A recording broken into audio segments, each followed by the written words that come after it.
Welcome back to the Breakroom. I'm Evan, and earlier this year, I got to sit down with Gal Gadot, Alia Bhatt, Matthias Schweighöfer, and director Tom Harper of the Netflix film Heart of Stone. It's a spy thriller with a ton of twists and some awesome action scenes. And as a note, this was recorded before the SAG strike. I hope you enjoy my conversation with everyone. Enjoy. Today, we're talking to Gal Gadot and Alia Bhatt, stars of the new Netflix movie Heart of Stone. How are you two doing today?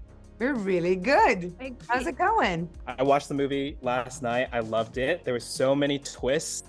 I audibly gasped at a handful of them. I was like, what's going to happen next? Yes. And it was so fun that there were so many great action set pieces. What was like the most fun action piece for you two to prep? I love the combat, the hand-in-hand combat stuff.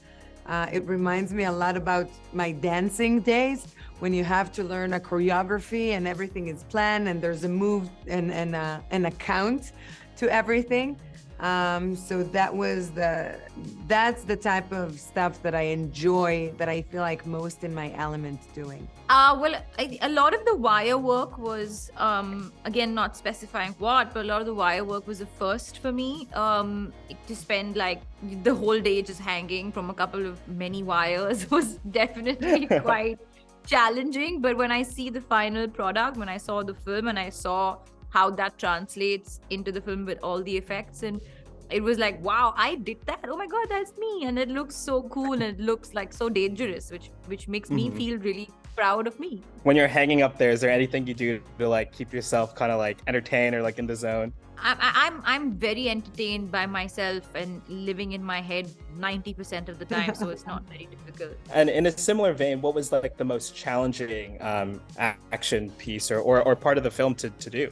I think, it's funny. I feel like with every movie I do within this genre, the bar just keep on going up and up and up. Whenever I feel like, okay, this is the most I'll ever get to do, that's incredible, blah, blah, blah, you can't do anything. Then the next one, it goes even higher. So the physical aspect of this movie was definitely the biggest challenge. Also the fact that we were shooting this movie on multiple locations, in the middle of the night, at the top of the Alp mountains, it was a lot to take on the body-wise, but as far as the body goes. But like Alia said, once you watch it in the movie, you're like, oh my God, that pays off so well. It was worth it. Well, I think, again, without giving too much away, I really look forward to the climax of any film as a viewer, and for me as a performer, more so because I think it's extremely dynamic. And you know how people say, don't miss the beginning, don't miss the end. You definitely do not want to miss the end. Speaking about the locations, did you two have a favorite place to film, or like some place where you were and you're like, this is unbelievable that I'm here right now? Wow. Between Iceland and Lisbon and Morocco and the UK and the skies of LA, it's really, I don't know, they were all super unique and special, and it's hard. It's kind of like choosing which one of your children do you like the best. They were all magical to work on, and also, the local people that we've worked with in each location were incredible. It was a joy. I'm just so happy that we got to film in so many locations. It's like, they don't do it anymore as much as they used to, and the fact that we got to do it on this one was a win. I know, and that's awesome to know too, because you see all the establishing shots and you're like, oh wow, I really hope they went there, because it's awesome to just be on location, experiencing it. The two of your characters have a very interesting arc in the film. What was it like to develop and work on the relationship between the two characters, especially because in the beginning they're kind of far apart or not together physically? Look, the interactions that we've had with each other were, we didn't meet for the first time on set. We made sure we got together before we even started working on this film. We did some rehearsals with Tom Harper, our amazing director. We really wanted to make sure that by the time everyone are coming to set, they feel comfortable. They feel like they can be flexible and authentic to their characters. And we got lucky because we really had an incredible director and amazing cast, that once you have that trust built, then everyone can, sky's the limit. Everyone allow themselves to just try different things and be flexible and take risks. So it was pretty awesome in that way. Well, I think a lot of the interactions between Kea and Stone are very cat mousey, very sort of opposites attract sort of situation. So the chemistry is just written into the fact that they're not on the same side. So there was a lot for us to just kind of naturally sink our teeth into without really prepping too hard, and it just happened very organically and naturally. And there's a lot of fun in also depicting that sort of opposite chemistry. It's interesting. It's a different kind of love story. Yeah, that's a great way to put it. Rachel Stone's obviously, she works really well under pressure. She's, incredibly capable. If she had to give life advice to one of your former characters, say like Wonder Woman or Giselle, what kind of life advice would she give them? Ooh, just follow your guts, follow your instincts, and go for it. Don't doubt yourself. Trust yourself. And then Alia, for you, Kea is very headstrong. She has great intentions, and she's obviously very intelligent. If one of your former characters could have Kea as like a partner to help them, which character would you pick? So I played a spy in this movie that I did called Razi, and it was based on a true story. But at that time, it was a period film, so there was not much tech available. But I think it would be helpful to have some sort of magical time loophole where she has all this tech available to her. So that would be an interesting combination. The heart, obviously, very important part of this film, an incredible piece of technology that can do so many things. But and part of the film, it becomes unavailable. And so if you had one piece of tech in your daily life that was unavailable all of a sudden, maybe forever, what piece of tech could you live without?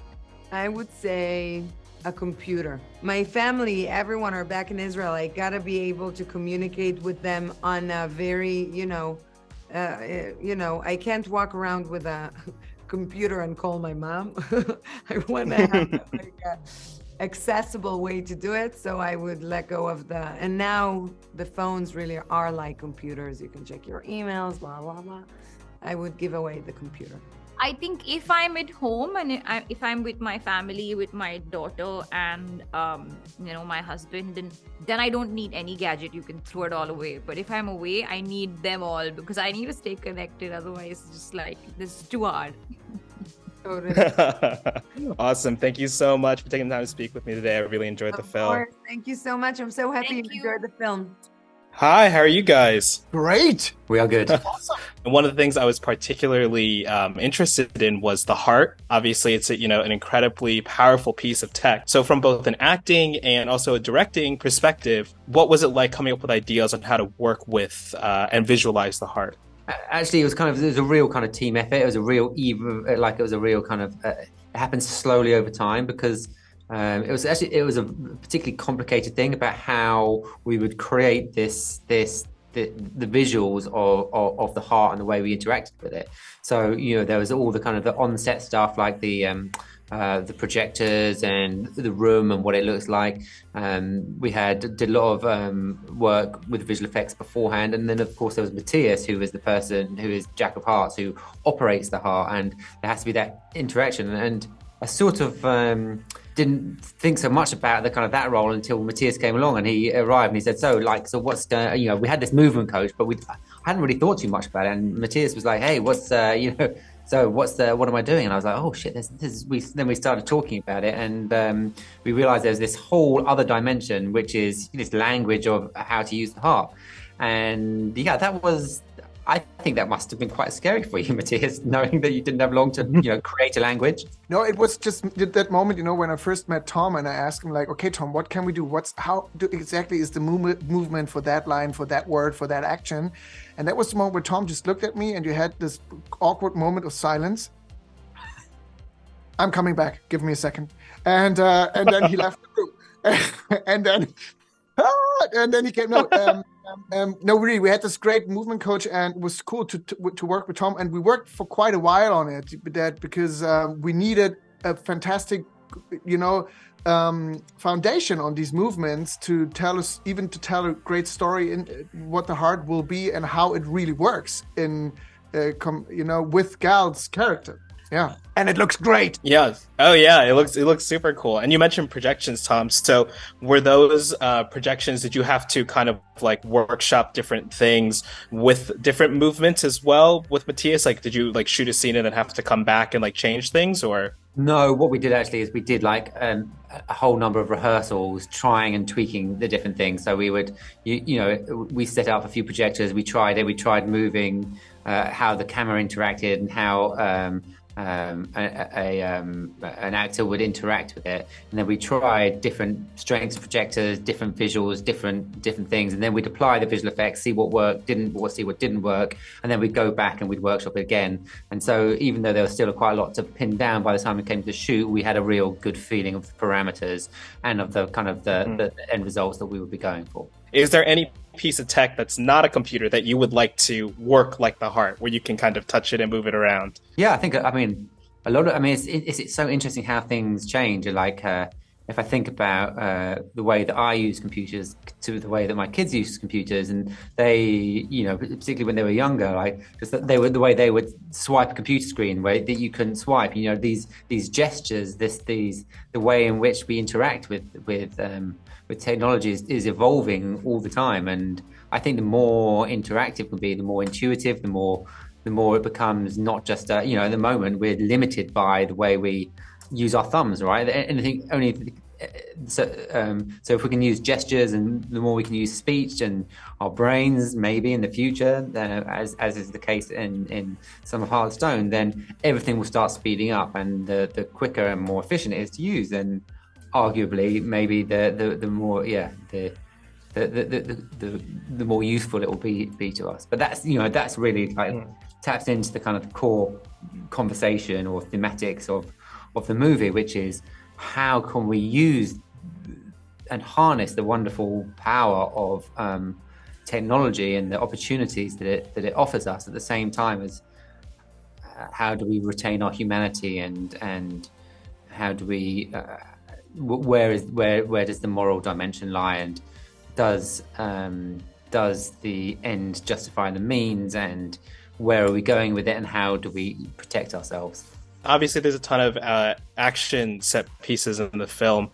Tom, what was the most challenging to prepare for? I think is the opening action sequence, which was up the Italian Alps. We were at extreme high altitude in winter, in freezing conditions, with changeable weather, and having to pull off some big sequences on snow bikes, parachutes, jumping off mountains, skiing. There was kind of coordinating that, and we also filmed much of the sequence just in the in the magic hour just before it gets dark, because there's no point going all the way to the Alps and then shooting a sequence at night where you can't see where you are. So it was important that we retained a little bit of light in the sky so that we could kind of at least see the environment we were in, and kind of coordinating all of that was very challenging, but it was amazing. Like it's absolutely breathtaking scenery, and some of the stunts that we managed to pull off are outstanding. But some amazing performers, and it was it's quite something. Yeah, I mean, it definitely paid off for sure. Matthias, do you wish you were boots on the ground for that opening set piece? I mean, to be honest, it looks stunning, and it's one of the best sequences, opening scenes I ever saw in my entire life. And congrats to Tom Harper and the team. And but I want to say, you always forget as an actor, you always, you're somewhere, you're hanging somewhere, especially when you're on a parachute and you have to shoot these scenes. It's freezing cold. Everyone is just like, like freezing, and you're somewhere, you have a harness on, and you're somewhere like hanging around. And that's the moment where you remember, oh shit, I need to go to the toilet. What do I do now? It's cold. I'm freezing. There's no tea. I can't even speak. And that was the moment where I was sitting in my office, somewhere in a castle near London, where it was like pretty hot. And, it was just the toilet was just 5 feet away, and I had my own coffee machine. That was amazing. And it was just like, it was amazing. Tom and we talked about our kids in between takes, How are the kids? They're great. Oh, you look amazing today. What are you wearing? Is that Sarah? Yeah, it's fantastic. And so I've did everything right, you know? Yeah, I mean, yeah, you had it good there with, with the projectors moving around and just, chilling in the castle. Is there ever a situation in your life that you wish you had someone in your ear telling you what the odds of success were? I mean, to be honest, I think this could be really addictive if that would be true, if you could really have one. I think this could be a crazy addiction because you could always like prevent things, But like Tom said, it's good if you stay in the present. I think it's good that you don't know what's coming and that there's someone guiding you around because you need to explore it. Otherwise, it's getting pretty boring. Oh yeah, 100%. You got to keep yourself open to the experience and let yourself be comfortable with that. All right, last question here for both of you guys. What is one piece of tech that you would be happy to live without? My mobile phone. I think it's got to be the mobile phone, isn't it? Really, like Right. you use it so much, but it can be liberating when you don't have it. Thank you guys so much for taking the time to speak with me. I really appreciate it. And, congrats on the film. I can't wait for the world to see it. Thanks for watching. Don't forget to subscribe to the Breakroom channel, and you can catch our live streams on Twitch at BreakroomNR. Later.